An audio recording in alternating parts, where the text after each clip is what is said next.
thoughts on that shit. Okay. I don't think I told her about this. I'm pretty sure I didn't. I might have danced on it. When I was in the Navy, when I was in the Navy, I got in trouble. I before I tell it, because I want to frame this way, that I saw. I think it was the movie X, the movie about Malcolm X, and there's a scene um, where Denzel Washington, playing Malcolm X, uh, he's he's being indoctrinated into the black Muslims, and they ask him, they're telling him about white Jesus, and they're telling him about white people, and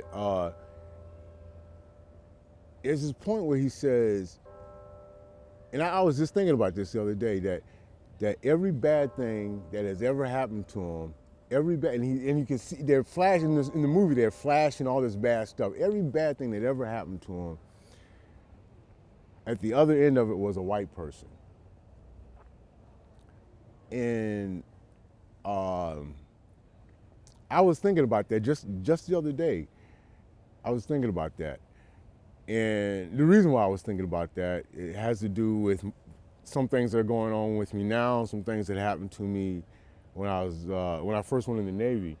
My dad was in the Air Force, and I wanted nothing more than to be like my dad. My dad was, besides from a childhood idolization of a child's father. My father was a brilliant man. He was a good man. He was beloved in the community, and I wanted to be him.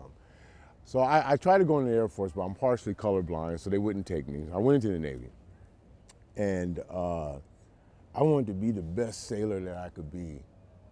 And I remember I had this chief. They don't have sergeants, so, they have petty officers. This chief, he told me to go pick up this piece of equipment. And this chief, he didn't like me. Sometimes he had good reason for it.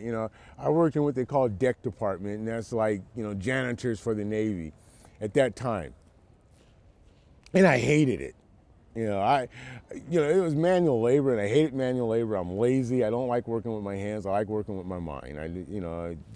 I'm a lousy janitor. I suck at it, because I'm going to be figuring out shortcuts, and I'm not trying to figure out how to do the best job. I'm trying to figure out how to get the job done. And so, he didn't really like me that much. And so he sent me to go get this equipment, and I went to our supply office to pick it up, and I was told that my chief had to sign his document for it.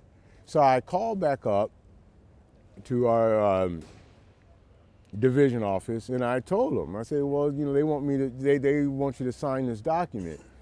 And he says, well, I need that. I need it now. You sign it. Just sign my name. And I said, okay. So I did. I signed his name, just like he ordered me to do. That same chief later charged me with fraudulently signing his name and attempting to steal government property. I was sentenced to 60 days in the brig. I was on an aircraft carrier, USS Constellation, CV-64. I loved it. It was great.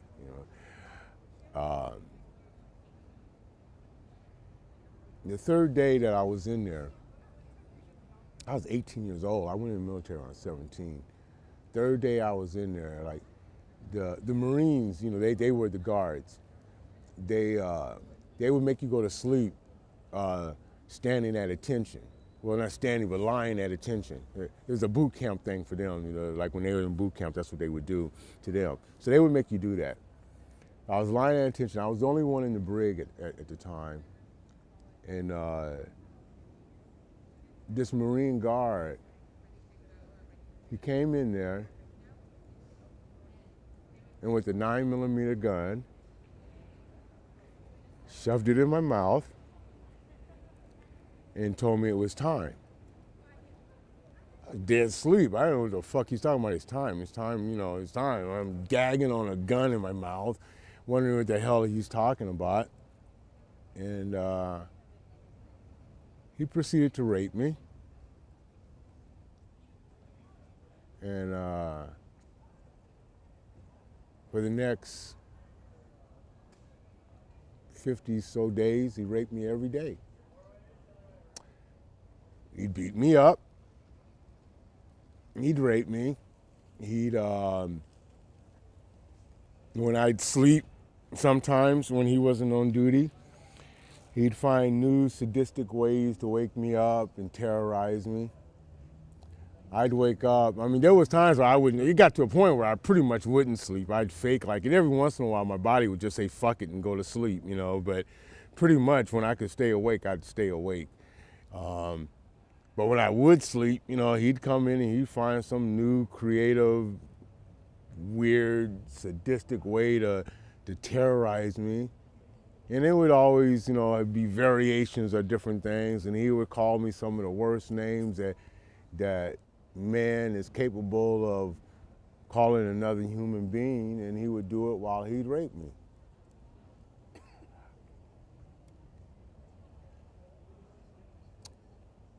I say, by the grace of God, you know, I say that now, but I would say that at that time, all that I was, possibly all that I could have been, I don't really know, changed. I've been married twice. Don't have the best relationship with my kids. Don't have an excellent relationship with myself most of the time. It all goes back to that. You know, he tried to destroy me, you know, and in some ways I think he did. I think he succeeded. I don't really know. It's a constant fight, you know. I fight with that. Did he win? I fight with that today. Did he win? I asked myself that question. Did he win? When I don't succeed, I wonder, did he win? If I don't get an A on a paper, I wonder, did he win? I literally asked myself that question, did he win?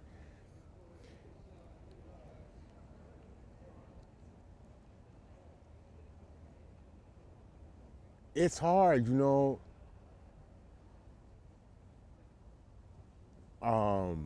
My manhood, my humanity, everything. You know, wondering if I was gay.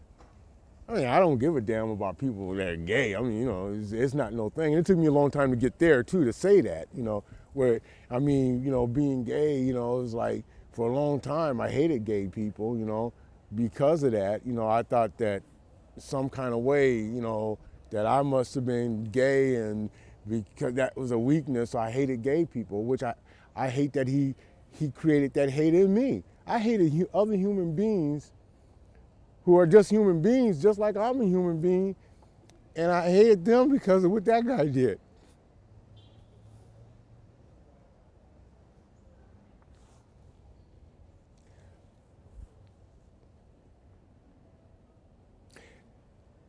I had to learn not to hate white people.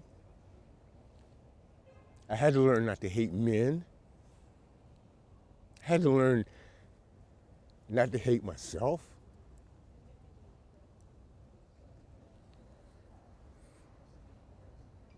I still struggle with that, you know, angry at myself. And I know, like, intellectually, you know, it's like, this guy was a perpetrator, he was a predator, you know, I know that, you know, I'm a pretty smart guy. But on that gut-wrenching, you know, part that yourself that you don't really be cognizant of, you know, that kid, I was a virgin.